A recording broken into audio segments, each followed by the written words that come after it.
Everybody, it's Jay Crater with the Rideshare Guy, and today's video is entitled Rideshare Driver Tax Guide 2025 Key Concepts. It doesn't say advice. I'm not giving advice. I'm not a tax expert. But I have done 10 rideshare driving tax returns. I'm a 10-year veteran with over 32,000 miles under my belt here. So what we're going to cover is, where do you get your tax forms, the basics. Where do you find your mileage? What are some big deductions? And stick around to the very end. I'm going to share with you 4 or 5 common mistakes that many drivers make. And these are based on questions that we get every year when we do a video like this. So all that and a whole lot more coming right up. Hey everybody, it's Jay Crater with the Rideshare Guy, drinking a little cold brew. It's 5 a.m. I'm a little crazy. I get up at 2 in the morning. I go to the health club. This is Monday through Friday. Go to the health club, do the elliptical, do a little weights. Today was leg day. Don't skip leg day. And then I do some sauna and a little cold plunge, back home, shower, and here I am, all ready to go. Okay, by way of background, look at this. I am not a tax expert, and this is not tax advice. To get tax advice, talk with a CPA or a consultant. Totally up to you what you want to do. But if driving is the main thing you do and your tax return isn't too complicated, you can use this product, which you're now seeing, which is TurboTax, which, as you can see, you can get for $76. On Amazon, you can download it immediately to your Mac or to your PC and work with that. So that's a lot cheaper. And as you'll see, you can have some security that you won't get an audit. They do an audit test at the end. So that really is what I recommend for most people. But if you feel more comfortable with the CPA, by all means, go for it. Or if you have a more complicated tax return, go ahead and get a CPA. With that said, let's jump in. Okay, number 1 is pretty simple. Understand self-employment taxes. So when you work for a job, a regular job, you get what's called a W-2. And in most cases, taxes are taken out. We are called independent contractors, and we get what are called 1099s. And we get 2 types of 1099s, 1099K, which is most of our driving revenue, and 1099 NEC, which is like bonuses and incentives and things like that. So there's really two forms, 1099K and 1099 NEC.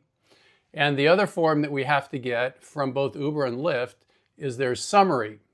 And in their annual summary that they're going to give you, they're going to calculate all your miles. So you'll see how many miles you were online. And more importantly, they're going to show you all the things that they have taken out from your gross revenue. So they're going to show you a big number, and you're going to say, wow, that's not how much I made. True. But what you got to do on your tax return is show those as deductions. And I'm going to show you how to do that also. So that's the basic things you need to understand is you're an independent contractor. You get 1099s instead of a W-2. We have a couple of big deductions, mileage, okay, which you're going to get from the annual summary statement, and the deductions that Uber and Lyft pull out of your money so that we get an accurate reading of how much your net revenue. Okay, number 2, first step is to get your forms, okay? So you want to get your 1099 forms. So what I'm going to do is I'm going to jump on my phone now, and I'm going to show you how you can get those forms right off your phone, okay, with just using the Uber and the Lyft app. So let's jump into that right now. All right, it's as easy as this. So here we go. I'm going with my Uber app, and you're going to click right up here in the upper left-hand corner, and you're going to go to Account. And then it says tax info right there in the middle. You can hit tax info, and there they are. There's your tax summary. Okay, you want 2024. And here's all your 1099s, 1099K, 1099 NEC. So super simple, Now we'll go over to Lyft. And we're going to click in the upper left there. We're going to go to Account. We're going to go to Pay and Tax Info. We're going to scroll down towards the bottom where it says Tax Center.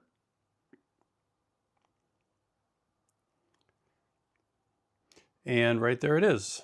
Documents for tax year 2024, your annual summary, and your 1099-K, and Form 1099 NEC. As you can see, it says this tax document wasn't issued because you earned less than $600 in non-ride earnings in the year 2024. All right. And that's it. That's how easy it is. You just download it, and then you can, what I do is I just airdrop it to my Mac, and I've got it on my computer screen. You don't even need to print them.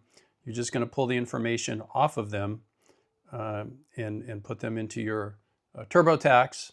Or if you got to provide it to a CPA or a tax accountant person, you can either email them or print them and hand them to them in paper form. Now, in some cases, you may have earned a little bit of money, but it didn't reach a certain threshold.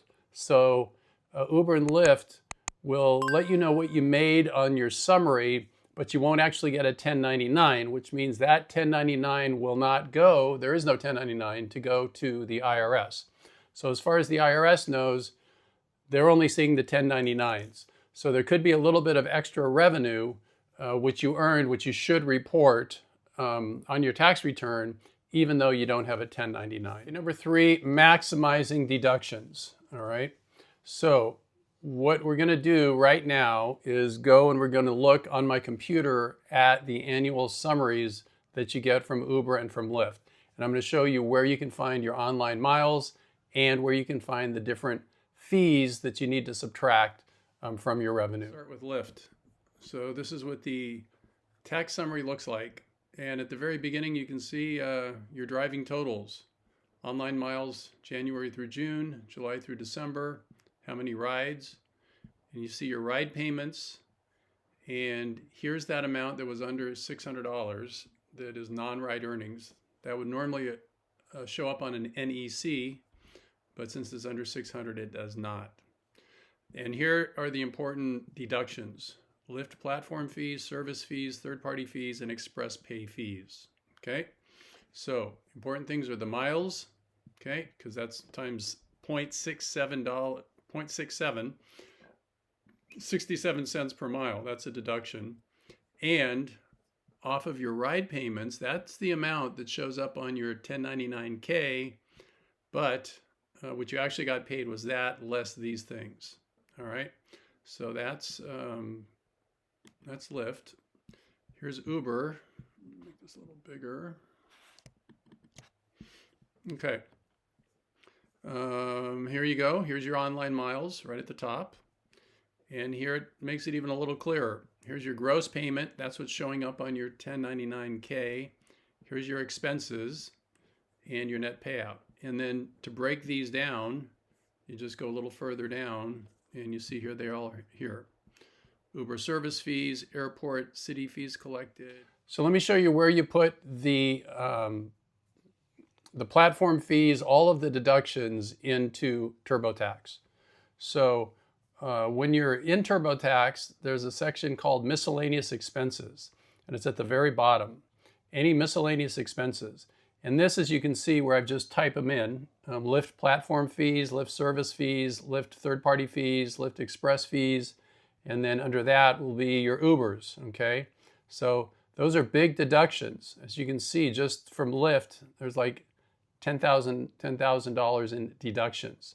So track those properly because those are going to really reduce your tax burden. Number 4, avoiding common mistakes. So I'm going to throw this up on the screen. Forgetting to track mileage. So the IRS requires proof.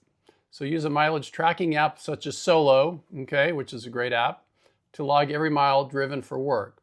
So we just saw that you can find most of your mileage given to you by Uber and Lyft, but let's say you drive 15 miles to get to an area that you're going to start working before you turn your app on. and then you're driving home. That's another 30 miles that you're driving for work per day. So keep track of that and include that.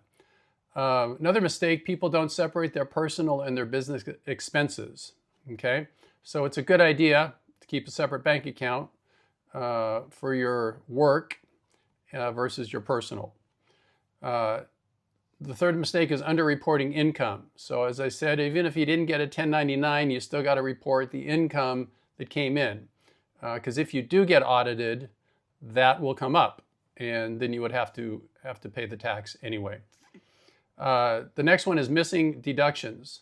So failing to deduct maintenance on your car. Well, if you're going to use the mileage, you don't deduct any of that. But the phone bill is definitely something you can deduct. So, for example, I pay like $100 a month, and I would say 70% of the use of my phone is for work, right? Is driving, on the weekends, because I don't use my phone otherwise that much. So 70% of 100, that's $70 times 12. What's that? $840. That's a deduction. So include all the things you can think of that are related to work. And the final mistake is waiting until April to figure out your taxes. Here we are at the beginning of February. You've got all your tax forms available right now. You can get it done and get it turned in and not stress about it at the end where you might be up against the deadline and making mistakes. And if you don't get it in the deadline, then you've got a fee to pay. Okay, and number 5, the question of filing your taxes. Do you do it yourself or do you get some professional help?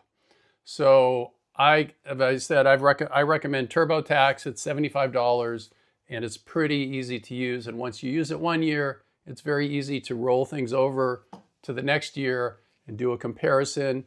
And it's worked great for me. You may say, well, if I do it by myself, will I get audited? And what I'm showing you now is two things that TurboTax does. They check your return for accuracy. So I put all my information in, and then I do this, and then it points out usually 3 or 4 things that I either answered wrong or I didn't answer that need to be cleared up. So you fix all that, you do that again, and then you get this screen, which is like, great, everything's accurate, right? My federal return and my California return. By the way, that $75 for TurboTax includes one state return. Okay, so you don't have to pay extra for that. Okay, the next screen we're looking at is what comes up next, which is your audit risk results. And you want it to be low, obviously. So mine is low, right? I'm over here in the green. And that's because my tax return is very simple. I just have a few different sources of revenue and expenses. Nothing's crazy about it. And therefore, a return like mine isn't something that's going to get anyone interested. The audit risk is low. So that's another thing that you get if you go with TurboTax. But again, if you're really got to, you just feel better if an accountant does it, go for it. Go for it, absolutely. Okay, key takeaways. Well, I would just say my key takeaway from this video is just relax, okay? It's easy to get your tax forms. They're right on your phone. And it's going to give you most of the information that you need. You can think a little bit about extra deductions. Get your TurboTax, put it all in, and then see where you're at the end. You can even, for a small fee, electronically submit your tax returns so you don't have to print them out, put them in a envelope, and go send them off. So yeah, it seems overwhelming at first, and I hope that this video has shown you that you can pretty easily get your taxes done, and yeah, get on with your year, right? You don't have to deal with it for another year. All right. So this is Jay Crater with the Rideshare Guy. Go tell somebody you love them. Go have a great day. Be safe out there on the road. I'm still driving on the weekends, so if you're out there, drive safe. So I'll drive safe, and we're gonna not have any collisions. And take care of yourself. See you on the road. Bye for now.